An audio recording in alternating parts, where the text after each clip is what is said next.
So this is how the setup goes. Spacer goes in there, and then you got this other spacer, and it also holds the disc.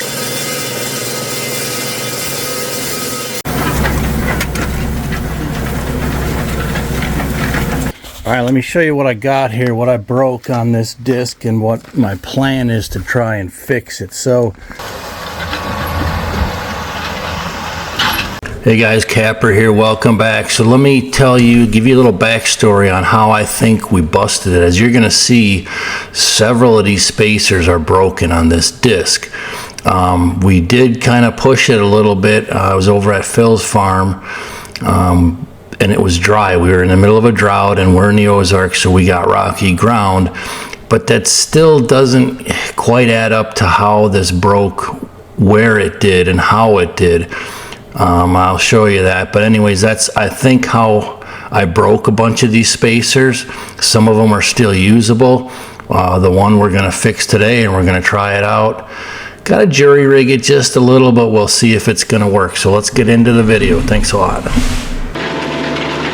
All right, this thing is, it's cutting so hard that it's actually like flinging my tractor around.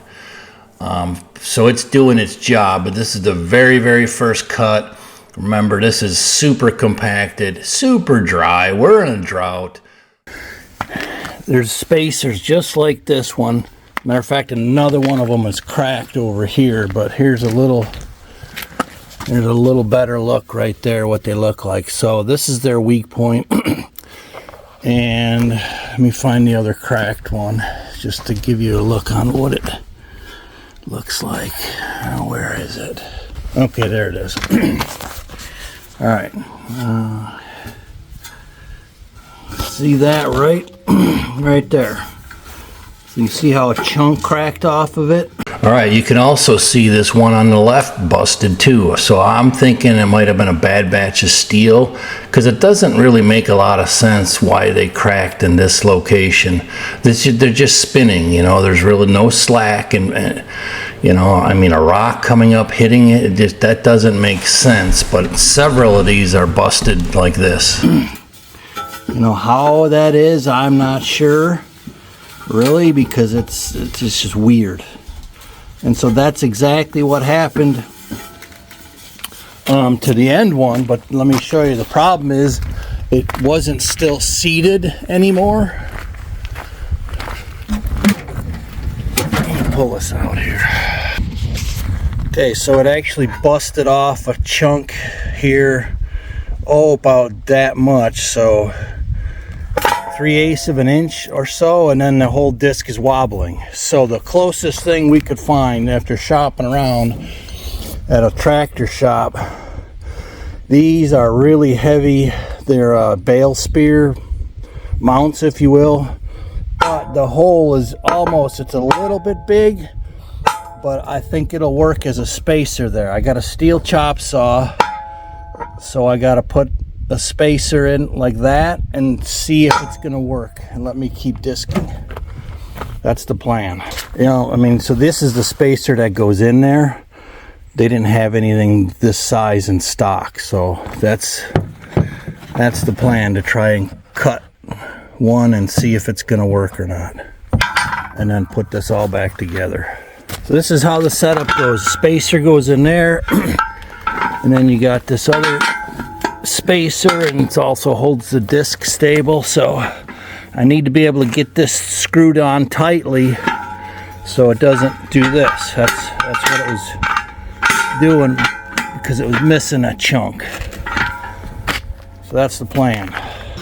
Okay, so this is how it goes in. You got a hole in here for this cotter pin. So I need to measure this gap, you know, get this all snug, and in theory just cut a spacer. That may or may not work. Okay, so this is why I try to plan ahead and visualize things that I might need in the future at some point for the equipment. I need about 1 1/8 spacer, fingers crossed.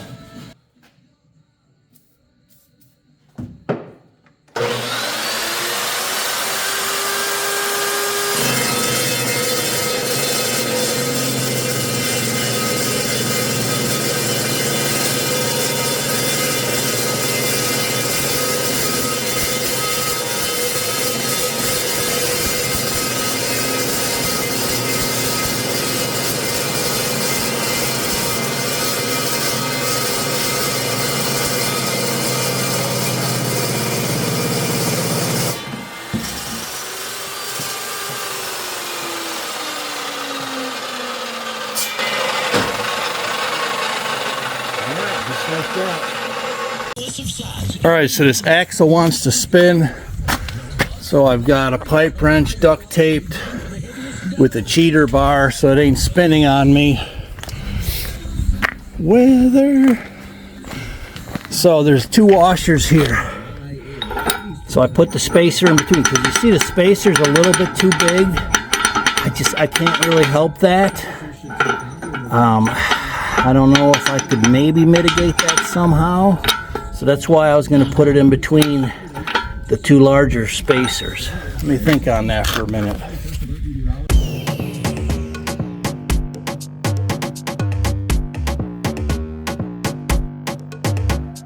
Don't go nowhere without Gorilla Tape, so I put a layer of Teflon in there.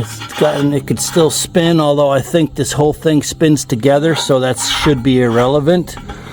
But that should cure what I needed to cure. Let's see how it goes. All right, got it all back together. I could have made it a smidge longer. Oh, there we go. But everything, all the slack is gone. My cotter, like I said, I could have made it a tiny bit longer, but it'll work. I think that cotter pin should hold that nut from loosening up. I'm gonna go a little slower now. Now that I know I got to be a little more careful, but it's already, you know, paid for half of itself already with just the plots I've got in right now that are going to be blowing up as we speak. Right now they're growing. So I'll probably go in and start working on today's video, but anyways, fingers crossed this is going to be a success. All right, testing her out here. Going a little slower. Dirt is nice and wet now, which is a lot nicer with moist dirt. Wow, man, these deer are pummeling our food plots.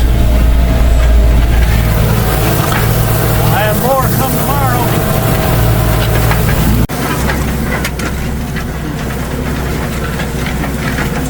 Okay, so I put several hours disking on it. I did snug it up just a tiny bit, this bolt, but it looks like it's going to be a success.